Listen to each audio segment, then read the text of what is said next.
Shalom Bapak Ibu dan saudara-saudariku yang terkasih, berkah dalam. Salam sehat dan sukacita selalu, amin. Puji Tuhan kita semua boleh berkumpul dan bersyukur di tempat ini, memuji dan memuliakan Tuhan. Dan izinkan hari ini saya wartakan sebuah kabar sukacita, kabar gembira bagi kita semua.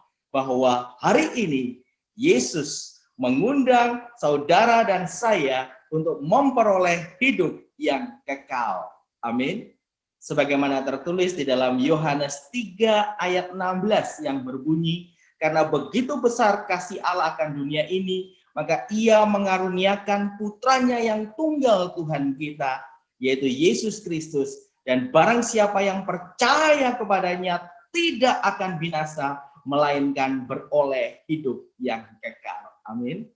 Jadi malam hari ini, Yesus mengundang saudara dan saya untuk memperoleh hidup yang kekal.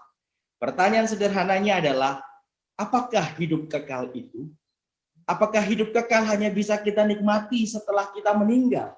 Setelah kita masuk ke alam rohani, ke alam surgawi? Atau bisa kita nikmati saat ini juga, hari ini juga, dan di dalam hari-hari kita hidup di dunia ini? Di dalam Yohanes 17 ayat 3, Yesus mengatakan demikian. Inilah hidup yang kekal itu, yaitu bahwa mereka mengenal Engkau satu-satunya Allah yang benar, dan mengenal Yesus Kristus yang telah Engkau utus. Jadi Bapak, Ibu, dan saudara-saudariku yang terkasih, inilah hidup yang kekal itu, yaitu bahwa mereka mengenal Engkau sebagai satu-satunya Allah yang benar, dan mengenal Yesus Kristus yang telah Engkau utus. Jadi sebenarnya hidup kekal bukan saja perkara nanti setelah akhir zaman atau setelah kita meninggalkan dunia ini dan masuk dalam kerajaan surga, tetapi hidup kekal itu adalah now and here. Saat ini, sekarang, di tempat ini, saat kita masih hidup dan menjalani hari-hari kehidupan kita. Yaitu apa? Inilah hidup kekal, yaitu mengenal Engkau sebagai satu-satunya Allah yang benar, dan mengenal Yesus Kristus yang telah Engkau utus. Maka hari ini saya mau katakan kepada saudara semua, bahwa mari kita nikmati hidup yang kekal itu, yaitu pengenalan akan Allah. Karena inilah salah satu hakikat dan goal dari hidup kita. Bahkan ini adalah doa Yesus sendiri bagi saudara dan saya. Bapak, Ibu, dan saudara-saudariku yang terkasih, sebagaimana Rasul Petrus ketika ia dipanggil untuk mengikuti Yesus. Dan ia mengikuti Yesus selama 3 tahun. Dan di dalam hari-harinya ketika ia mengikuti Yesus, ada satu kesempatan di mana Yesus bertanya kepada Petrus, menurut kamu, siapakah aku ini?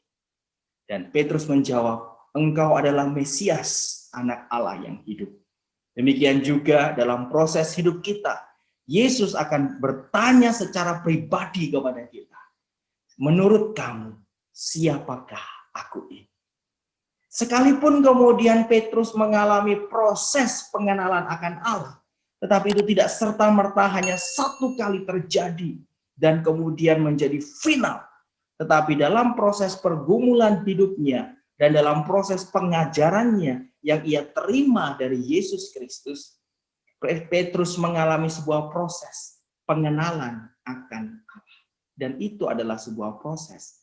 Sehingga akhirnya ia mengalami jatuh bangun. Ketika ia kemudian menyangkal Yesus sampai 3 kali, ketika kemudian ia melarikan diri dari jalan salib. Namun setelah Pentakosta kita bisa perhatikan, akhirnya Petrus sungguh-sungguh mengenal Yesus, yang mengenal Tuhan sebagai Mesias, anak Allah yang hidup, sebagai Tuhan dan Rajanya. Begitu juga kalau kita melihat bagaimana pengalaman dari seorang Paulus. Paulus itu pun mengalami proses pengenalan akan Tuhan. Sebelum ia menjadi Paulus, ia disebut Saulus, yaitu orang yang selalu mengejar-ngejar orang Kristen. Ia ingin membunuh setiap pengikut Kristus yang disebut dengan Kristen. Bahkan Stefanus ketika dirajam, ia menjadi saksi dan ia mengatakan, aku ada di situ, aku menyaksikan bahwa Stefanus mati dirajam. Berarti ia belum mengenal Tuhan. Tetapi dalam proses hidupnya, kemudian Yesus mewartakan kabar gembira. Dan Yesus mengatakan kepada Paulus dalam sebuah perjalanan menuju ke Damsyik. Yesus mengatakan, Saulus, Saulus, inilah aku, Yesus yang engkau aniaya itu. Dan kemudian teman-teman semua tentu tahu bagaimana proses pengenalan akan Tuhan yang dialami oleh Paulus. Paulus tidak serta-merta langsung mengenal Tuhan. Ketika kemudian ia bergabung dengan kelompok para rasul, di sana ia belajar banyak hal. Bahkan sampai ia kemudian harus dipulangkan ke Tarsus. Di sana ia pun mempelajari pengenalan akan Tuhan. Hingga akhirnya ia dijemput oleh Barnabas untuk kemudian mewartakan Injil, dimulai dari Antioquia dan akhirnya sampai ke seluruh Yunani, bahkan Roma, dan sampai juga ke ujung-ujung bumi, sebagaimana saat ini kita telah mengalami pengenalan akan Tuhan itu. Dan mari kita lihat bahwa kemudian Paulus mengatakan di dalam Roma 8 ayat 28, kita tahu sekarang bahwa Allah turut bekerja di dalam segala sesuatu untuk mendatangkan kebaikan bagi setiap orang yang mengasihinya, yaitu yang terpanggil sesuai dengan rencananya. Melihat kalimat ini, itu berarti Paulus ingin mengatakan, kita tahu sekarang, artinya dia tahu sekarang, bahwa sebelumnya dia tidak tahu. Tapi kemudian hari itu dia mengatakan, kita tahu sekarang. Itu artinya dia tahu sekarang bahwa Allah turut bekerja di dalam segala sesuatu. Itu adalah salah satu proses pengenalan akan Tuhan yang dialami oleh Paulus.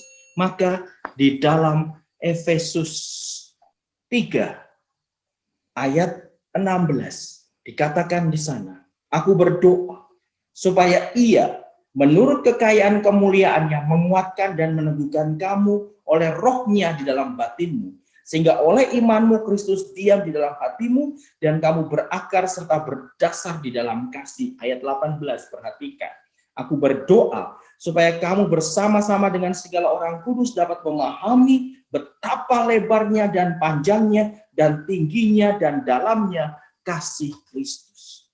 Hari ini saya ingin wartakan bahwa seorang Paulus pun mendoakan jemaatnya, mendoakan kita semua, supaya kita pun memahami betapa panjangnya, betapa lebarnya, betapa dalamnya, dan betapa luasnya kasih Kristus. Dan proses pengenalan akan Tuhan itu membutuhkan waktu yang terus berlangsung secara berkesinambungan. Demikian juga ketika kita diundang dan dipanggil untuk bergabung dalam sebuah komunitas, sehingga bersama-sama dengan sahabat-sahabat sepelayanan, bersama-sama dengan umat Allah, kita boleh menjalani roda-roda Kristiani, yaitu doa, firman, komunitas, dan pelayanan. Dan melalui itu semualah, kita akan mengalami proses pengenalan akan Tuhan. Sebagai sebuah kesaksian sederhana yang boleh saya bagikan, tentunya teman-teman juga pernah mendengar sekilas ketika saya membagikan kesaksian di konvenda online yang lalu.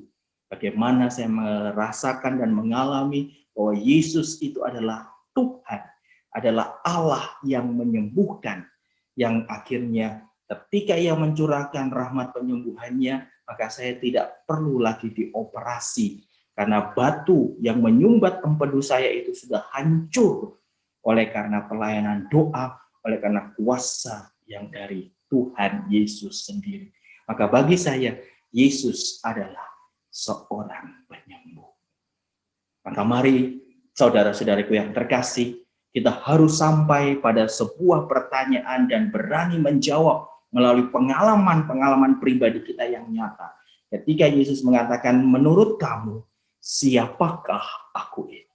Maka bagi saya, Yesus adalah penyembuh. Mengapa? Karena ia telah menyembuhkan saya.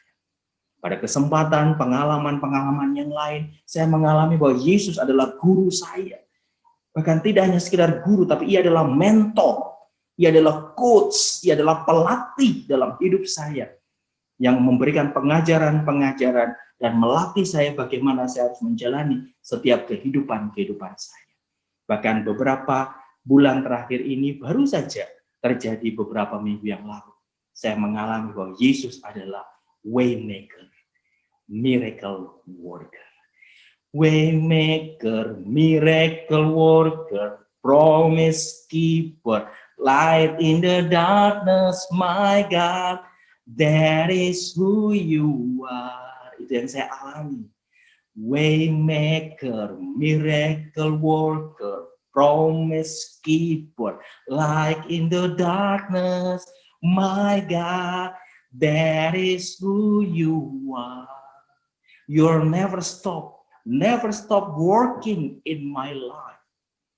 Satu kesaksian sederhana, dalam beberapa bulan ini saya mengalami bahwa Tuhan adalah waymaker, pembuat jalan keajaiban itu. Dia adalah miracle worker, seorang yang bekerja dan berkarya mendatangkan keajaiban. Ia adalah the light in the darkness, terang di dalam kegelapan. Dan itulah dia, Tuhan.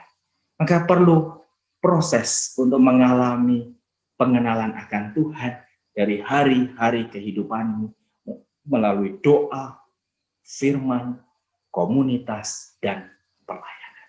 Ya. Semoga rumah kontrakan saya bisa segera laku. Dan itu kurang lebih sekitar bulan-bulan April atau Mei, sekitar 6 bulan yang lalu. Awalnya saya cukup pesimis karena di masa pandemi ini tidak mudah. Mengapa? Karena begitu banyak orang yang mengalami kesulitan secara finansial dan mungkin mereka juga akan lebih mengutamakan pada kebutuhan pokok. Sehingga kemudian untuk harus menyewa atau mengontrak sebuah rumah tinggal mungkin tidak terlalu menjadi sebuah alternatif. Dan itu yang saya alami bahwa ternyata apa? Saya cukup pesimis dengan keadaan itu. Sampai kemudian beberapa waktu berjalan, ada yang menawar 40 juta.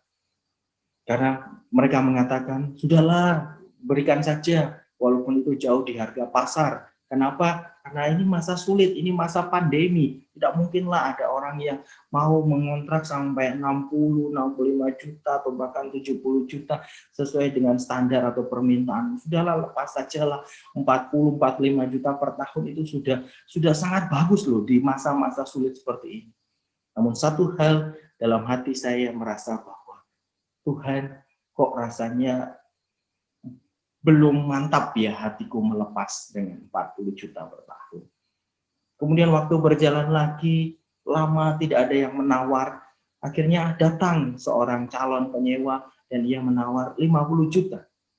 Lagi-lagi saya mulai berpikir, iya ya apa memang mungkin sulit ya untuk mencapai standar minimal yang saya kehendaki supaya rumah saya ini disewa oleh calon penyewa.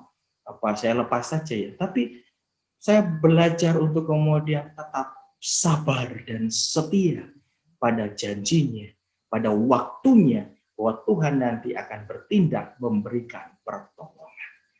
Lalu kemudian saya masih menolak, dan akhirnya berbulan-bulan lagi berjalan, ternyata tidak ada yang menawar, dan terakhir akhirnya menawar 55 juta, dan hari itu saya mengatakan dalam hati kecil saya, ya wis.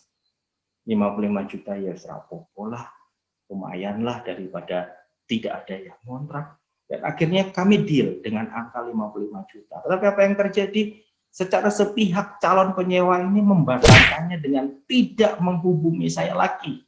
Sedangkan ketika saya mencoba mengontaknya, ternyata saya sudah diblokir.